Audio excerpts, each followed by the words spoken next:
बिस्मिल्लाहिर्रहमानिर्रहीम। अस्सलाम वालेकुम स्टूडेंट्स। आज हम डिस्कस कर रहे हैं रिएक्शंस ऑफ एल्कीन्स। तो रिएक्शंस ऑफ एल्कीन्स के लिए आपको ये बताना चाहिए कि जो हमारे पास एल्कीन्स हैं डबल बॉन्ड वाले का कार्बन कंपाउंड्स को हम एल्कीन्स कहते हैं, और एल्कीन्स जो हैं एक अनसैचुरेटेड हाइड्रोकार्बन्स होते हैं हमारे पास। तो यहाँ पे जो रिएक्शंस होते हैं ये इलेक्ट्रोफिलिक एडिशन रिएक्शंस जो है वो परफॉर्म करते हैं, और इसमें हमारे पास इलेक्ट्रोफिलिक एडिशन रिएक्शंस में जो रिएक्शंस हैं हैलोजिनेशन है, हाइड्रोहैलोजिनेशन है, हाइड्रोजीनेशन का प्रोसेस है, इसके अंदर हाइड्रोहाइड्रीन का प्रोसेस है, एपॉक्सीडेशन है, और ऑक्सीडेशन में हमारे पास यहाँ पे ओजोनोलाइसिस भी है और पॉलीमराइजेशन के रिएक्शन भी हैं जिनको हमने डिस्कस करना है। अच्छा, ये जो रिएक्शंस हैं ये हम न्यू बुक जो फर्स्ट ईयर की है उसके हवाले से डिस्कस कर रहे हैं। तो जनरल मैकेनिज़्म देखें इलेक्ट्रोफिलिक एडिशन रिएक्शंस का, तो हमारे पास यहाँ पे आपको पता चलेगा कि कार्बन जो डबल बॉन्ड है इसमें एक सिग्मा बॉन्ड है और एक पाई बॉन्ड है। पाई बॉन्ड की जो इलेक्ट्रॉन डेंसिटी है वो अगर हम यहाँ पे डिस्कस करें तो हमारे पास electron density above the carbon and below the carbon available होती है। तो जैसे ही कोई इलेक्ट्रोफाइल इस पाई बॉन्ड के करीब आता है तो इलेक्ट्रॉन डेंसिटी क्या होती है वो इस इलेक्ट्रोफाइल की तरफ डिस्ट्रीब्यूट हो जाती है। ये यूँ कह लें, ये जो बॉन्ड होता है ये इस इलेक्ट्रोफाइल को दे दिया जाता है, या बॉन्ड के जो इलेक्ट्रॉन्स होते हैं वो इस इलेक्ट्रोफाइल को दे दिए जाते हैं। इस तरह से यहाँ पे कार्बन और इलेक्ट्रोफाइल का एक बॉन्ड बन जाता है, जिसके नतीजे में यहाँ पे जो सेकंड कार्बन होगा उस पर पॉजिटिव चार्ज क्रिएट होगा। मीन्स यहाँ पे क्या होगा, हमारे पास कार्बोकेटाइन की फॉर्मेशन होगी। ठीक है, तो यहाँ पे कार्बोकेटाइन जो फॉर्म होगा उस पर क्या होगा, हमारे पास एक न्यूक्लियोफाइल यानी नेगेटिव चार्ज रखने वाली स्पीशीज़ जो है वो क्या करती है, अटैक करेगी, और इसके नतीजे में हमारे पास यहाँ पे एक एडिशन प्रोडक्ट बन जाता है। ठीक है, अब ये तमाम जितने मैंने ऊपर रिएक्शन को डिस्कस करना है इन सब का जो मैकेनिज़्म होगा वो ऑलमोस्ट हमारे पास यहाँ पे सेम रहेगा, जिसको हम कहेंगे इलेक्ट्रोफिलिक एडिशन रिएक्शंस। यहाँ पे एक चीज़ हमने यहाँ देखनी है, स्टेबिलिटी। जो हमारा जो प्रोडक्ट है वो उसकी जो अवेलेबिलिटी है या प्रोडक्ट की जो हम अजम्पशन कर सकते हैं या प्रोडक्ट के हवाले से हम बता सकते हैं, वो हमारा जो प्रोडक्ट है वो इस कार्बोकेटाइन की स्टेबिलिटी पे डिपेंड करता है कि ये कौन सा प्रोडक्ट हमारे पास अवेलेबल होगा। तो स्टेबिलिटी के हवाले से हमें पता है कि टर्शियरी कार्बोकेटाइंस जो होती हैं वो मोर स्टेबल होते हैं, उसके बाद सेकेंडरी होते हैं, और उसके बाद प्राइमरी कार्बोकेटाइंस जो हैं वो कम स्टेबल होते हैं। ठीक है, तो स्टेबिलिटी और एक्टिविटी जो है वो बिल्कुल अपोजिट होती है इनकी, तो ये चीज़ आप लोगों ने यहाँ पे याद रखना है। तो यहाँ पे हमारा पहला रिएक्शन है हैलोजिनेशन। ठीक है, हैलोजिनेशन जो रिएक्शन है हमारे पास, इसमें हम कहते हैं addition of halogens to the alkenes is called halogenation. तो यहाँ पे ये जो रिएक्शन है ये test for the presence of unsaturation भी कहलाता है, या यूँ कह लें कि अनसैचुरेशन के टेस्ट के तौर पर भी यहाँ पे इस्तेमाल करते हैं। हम एक टेस्ट ट्यूब के अंदर ब्रोमीन वाटर जो है वो ऐड करते हैं, या यूँ कह लें कि इसके अंदर हमारे पास क्या होगा, अनसैचुरेटेड एल्कीन अवेलेबल होगा। कोई एल्कीन कलरलेस होते हैं, एल्काइंस भी कलरलेस होते हैं।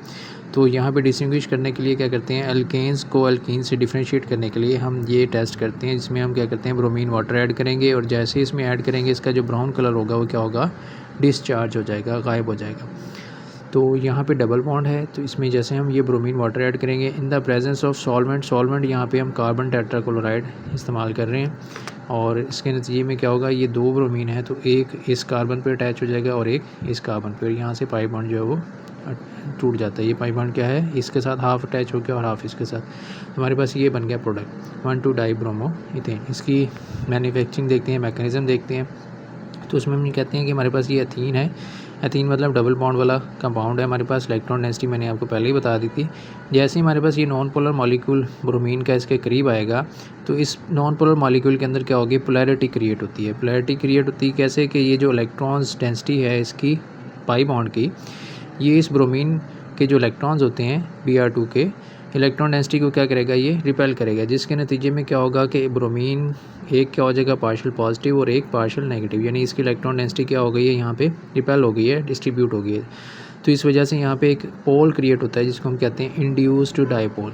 ठीक है, अब ये इंड्यूस्ड डाइपोल क्या करता है, यहाँ पे ये जो पाई बॉन्ड होता है ये पॉजिटिव वाले जो पार्शियल पॉजिटिव चार्ज वाला हमारे पास ब्रोमीन होगा इसको इलेक्ट्रॉन डिस्ट्रीब्यूट करेगा, या यूँ कह लें ये जिसके ऊपर पॉजिटिव चार्ज आ रहा होता है ये इलेक्ट्रॉन इधर से क्या करता है, पाई बॉन्ड के अट्रैक्ट कर रहा होता है। तो एक तरह से ये अटैक कर रहा है कि इसके इलेक्ट्रॉन अपनी तरफ खींच रहा है। तो यहाँ से जैसे इसके इलेक्ट्रॉन इसको मिलते हैं तो यहाँ पे हमारे पास बॉन्ड क्रिएट हो जाता है between this carbon and bromine. और इसी तरह से अगले कार्बन पे हमारे पास क्या होगा, यहाँ पे पॉजिटिव चार्ज क्रिएट हो जाएगा। और दूसरा वाला जो ब्रोमीन था उसका बॉन्ड यहाँ से ब्रेक हुआ था और इस तरह से यहाँ पे ये जो ब्रोमीन बना है इसके ऊपर क्या आ गया हमारे पास, ये नेगेटिव चार्ज क्रिएट हो गया। तो इसके नतीजे में जो प्रोडक्ट हमारे पास बन गया वो यहाँ पे ये एज ए न्यूक्लियोफाइल सेकंड वाला अटैक कर रहा है। तो यहाँ पे हमारे पास जो प्रोडक्ट बनेगा वो बनेगा 1,2-डाइब्रोमो इथेन। तो 1,2-डाइब्रोमो इथेन जो प्रोडक्ट बन गया हमारे पास, ये एक एडिशन प्रोडक्ट है और जिसमें हमने क्या किया है, यूँ समझ लें कि हमने इथेन के अंदर क्या है, Br2 को ऐड किया है। अच्छा जी, तो नेक्स्ट रिएक्शन बेटा हमारे पास है हाइड्रोजिनेशन। ठीक है, बुक के हिसाब से अगर हम देखें तो मैंने एक रिएक्शन को यहाँ पे स्किप किया है, वो मैं बाद में डिटेल के साथ डिस्कस करूँगा। तो यहाँ पे हमारे पास है हाइड्रोजिनेशन। हाइड्रोजिनेशन का मतलब होता है एडिशन ऑफ हाइड्रोजन। तो यहाँ पे मॉलिक्यूलर हाइड्रोजन को हम क्या कर रहे हैं, किसके अंदर ऐड कर रहे होते हैं, एल्कीन्स के अंदर। ठीक है, यानी डबल बॉन्ड के अंदर हमने क्या करना है, यहाँ पे H2 की एडिशन करनी है। तो इस प्रोसेस को हम क्या कहते हैं बेटा, हाइड्रोजिनेशन का नाम देते हैं। अब हाइड्रोजिनेशन जो होती है इसके लिए सबसे पहले तो हमारे पास जो कैटलिस्ट है, ये या तो हम क्या इस्तेमाल करेंगे, प्लाटिनम, या फिर हम निकल का इस्तेमाल कर रहे होते हैं। ठीक है, ये हमारे पास कैटलिस्ट है। और अगर हम निकल इस्तेमाल करेंगे तो हमें क्या होगा, यहाँ पे हाई टेम्परेचर इस्तेमाल करना पड़ेगा। प्लाटिनम की मौजूदगी में यही रिएक्शन जो है हमारे पास, ये रूम टेम्परेचर के ऊपर जो है वो कैरी आउट हो सकता है। तो यहाँ पे हम ऐड कर रहे होते हैं, ये फर्ज कर लें हमारे पास एक एल्कीन है CH2 डबल बॉन्ड CH2। ठीक है, इसके अंदर हम ऐड कर रहे हैं H2। अब H2 का मतलब है यहाँ पे 2 हाइड्रोजन है, यानी कि ये मॉलिक्यूलर हाइड्रोजन है। और यहाँ पे हम कैटलिस्ट यूज़ करें निकल यूज़ करेंगे तो हमें जो टेम्परेचर यूज़ करना पड़ेगा वो 250 से लेके 300 डिग्री सेल्सियस तक होगा। तो यहाँ पे जो ऑप्टिमम कंडीशंस हैं, टेम्परेचर हमारे पास निकल के लिए क्या है, 250 से 300 डिग्री सेल्सियस। और प्लाटिनम के लिए क्या है हमारे पास, ये रूम टेम्परेचर के ऊपर यानी 25 डिग्री सेल्सियस पे भी हो सकता है। तो देखें यहाँ पे एडिशन 2 हाइड्रोजन है, एक हाइड्रोजन इस कार्बन पे ऐड हो जाएगा, एक इस कार्बन पे ऐड हो जाएगा और इसका जो पाई बॉन्ड है ये यहाँ से ब्रेक हो जाएगा। तो ये बन जाएगा हमारे पास CH3 सिंगल बॉन्ड CH3। ये हमारे पास एल्कीन है और ये हमारे पास एल्केन है। अनसैचुरेटेड हाइड्रोकार्बन से हम क्या बना रहे हैं, सैचुरेटेड हाइड्रोकार्बन। इस रिएक्शन की जो इम्पोर्टेंस है, इम्पोर्टेंस को अगर हम यहाँ पे देखें तो इम्पोर्टेंस के हवाले से हम ये कहते हैं कि हमारे पास यही वाला रिएक्शन जो है वो ऑयल की हाइड्रोजिनेशन करके बनास्पति घी बनाने में इस्तेमाल हो रहा होता है, जिसको हम मार्जरीन भी कहते हैं। ठीक है, मार्जरीन, या फिर इसको बनास्पति घी कह लें, या इसको वेजिटेबल ऑयल कह लें, वेजिटेबल घी कह लें। ठीक है, तो ये बनाने के लिए इस्तेमाल किया जा रहा है। यानी कहने का मतलब ये है, जो हमारे पास घी होता है वो अनसैचुरेटेड हाइड्रोकार्बन्स होते हैं, सैचुरेटेड हाइड्रोकार्बन्स होते हैं, और जो कि हमारे पास ऑयल होता है वो क्या होता है, अनसैचुरेटेड हाइड्रोकार्बन्स होते हैं। तो ये बॉन्ड को, डबल बॉन्ड को सिंगल बॉन्ड में कन्वर्ट करने के लिए भी यूज़ करें। तो इंडस्ट्रियल इंपॉर्टेंस हमारे पास क्या है कि इससे हम ऑयल से क्या करते हैं, इसकी हाइड्रोजनेशन करके हम घी बनाने में इस्तेमाल कर रहे होते हैं। ये इसकी इंडस्ट्रियल इंपॉर्टेंस में आ जाता है। इसके बाद अगला रिएक्शन बेटा हमारे पास है हाइड्रेशन। देखिए नेक्स्ट रिएक्शन बेटा हमारे पास है हाइड्रेशन। अब हाइड्रेशन का मतलब क्या होता है,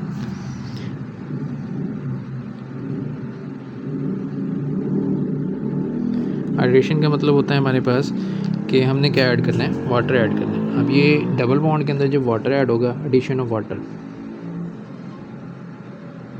एडिशन ऑफ H2O, ठीक है, वाटर जिसको हम कहते हैं, इसकी एडिशन कर रहे हैं किसके अंदर, इन एल्कीन्स के अंदर जो है एडिशन को क्या कहेंगे, इज़ कॉल्ड हाइड्रेशन।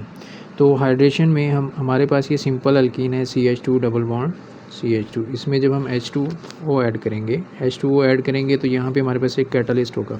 अब यहाँ पे जो कैटलिस्ट होगा दैट इज़ H2SO4, यहाँ पे H2SO4 का इस्तेमाल कर रहे हैं हम। ठीक है, Al2O3 भी यूज़ कर सकते हैं ऑक्सीडाइजिंग एजेंट के तौर पे। तो यहाँ पे हम जो इस्तेमाल करेंगे कैटलिस्ट वो है H2SO4 को यूज़ कर रहे हैं। अब यहाँ पे वाटर है, वाटर को मैं लिख सकता हूँ H and OH। तो इसका मतलब ये है, हम सिंपली अगर देखें ना तो हमारे पास एक कार्बन पे हाइड्रोजन और एक कार्बन पे OH ऐड करना है। तो हमारे पास देखें, ये पहले वाले कार्बन पे H ऐड करें तो ये हो जाएगा CH3, दूसरे वाली कार्बन पे हम OH ऐड करें तो ये बन जाएगा CH2OH। ठीक है, तो बनने वाली चीज़ क्या बन रही है, अल्कोहल बन रही है। तो इसको हम इस तरीके से भी लिख सकते हैं, कंबाइन करके C2H कितने हो गए, 3 and 2 5, C2H5, और ये साथ में OH ग्रुप ऐसे ऐड कर दें। तो ये बनने वाली चीज़ हमारे पास क्या है, दैट इज़ एथेनॉल। ठीक है, एथेनॉल इसका हमारे पास प्रोडक्ट बन रहा है। एथेनॉल IUPAC नेम है, और इसमें अगर हम कॉमन नेम देखें तो हमारे पास इथाइल अल्कोहल बन रहा है। ठीक है, ये था हाइड्रेशन। हाइड्रेशन में देखिए हमारे पास जो है वो रिएक्शन बन गया, और इसी तरह का सिमिलर अगला रिएक्शन हमारे पास है हाइड्रोहैलोजिनेशन। तो हाइड्रोहैलोजिनेशन में भी तकरीबन इसी तरह का हमारे पास रिएक्शन होगा। तो हम कहते हैं क्योंकि ये इलेक्ट्रोफिलिक एडिशन रिएक्शन हो रही है, तो हमारे पास अगला रिएक्शन की तरफ चलते हैं, that is called hello hydration.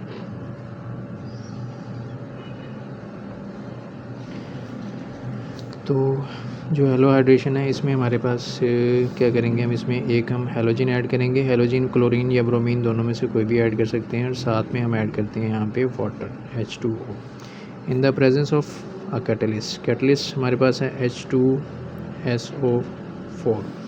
ठीक है, और इसमें जब हम ऐड करेंगे CH2 double bond CH2, alkene में ऐड कर रहे हैं ये सारा, तो इसमें क्या होगा, सेम उसी तरीके से हमारे पास रिएक्शन होगा। अब होगा क्या कि यहाँ पे एक ही सिमिलर कार्बन के ऊपर Br भी ऐड हो जाएगा और OH भी ऐड हो जाएगा।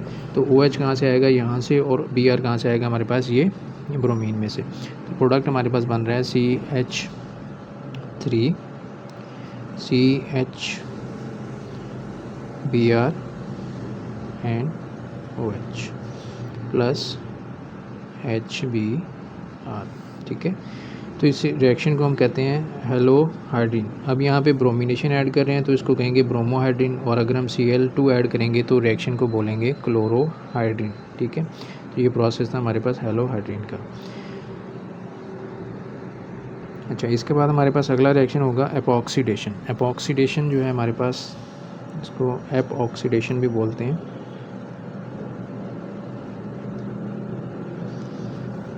एपॉक्सीडेशन में हमारे पास क्या होगा कि एल्कीन्स जो है, एल्कीन्स यानी कि डबल बॉन्ड वाला हाइड्रोकार्बन, इससे हमारे पास एक साइक्लिक प्रोडक्ट बनता है।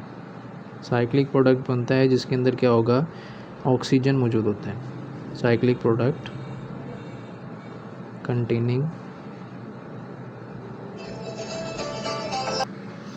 जी, तो हमारे पास यहाँ पे जो प्रोडक्ट बनेगा वो साइक्लिक प्रोडक्ट बनेगा जिसके अंदर हमारे पास ऑक्सीजन मौजूद होगा। Cyclic product containing oxygen atom, यानी कि एक एपॉक्साइड बन जाएगा। इसलिए इस रिएक्शन को हम एपॉक्सीडेशन का नाम दे देते हैं। तो in case of ethene, ethene में हमारे पास यहाँ पे जो है वो सारे वेरियस ऑक्सीडाइजिंग एजेंट्स इस्तेमाल किए जा सकते हैं, जिनमें हम यहाँ पे जो कॉमनली यूज़ करेंगे वो सिल्वर होगा। तो सिल्वर हमारे पास जो मेटल है वो एज आ ऑक्सीडाइजिंग एजेंट यहाँ पे यूज़ करेंगे। तो हमारे पास यहाँ पे एक सिंपल सा एल्कीन हम यहाँ ऐड कर लेते हैं, दैट इज़ इथीन। अब इस इथीन के साथ हम ऐड कर रहे हैं oxygen in the presence of a catalyst. Catalyst हमारे पास होगा सिल्वर।